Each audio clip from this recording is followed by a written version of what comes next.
তেলটা একটু গরম হয়ে গেলে এর মধ্যে দিয়ে দেব 5 ফোড়ন।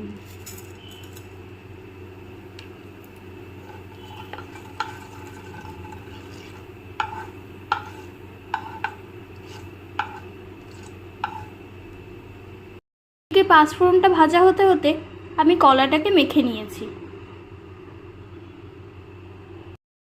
এরপর আমি কড়াইয়ে দিয়ে দিয়েছি কাঁচা পেঁয়াজ আর লঙ্কা কুচি। এরপর বেশ কিছুক্ষণ নাড়াচাড়া করব যতক্ষণ না পেঁয়াজটা লাল লাল হয়ে ভাজা হচ্ছে।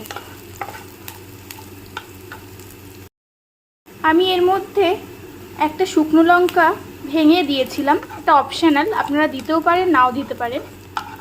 আমি আমার স্বাদ মতো দিয়েছিলাম। পেঁয়াজগুলো এখানে লাল লাল ভাজা হয়ে গেছে।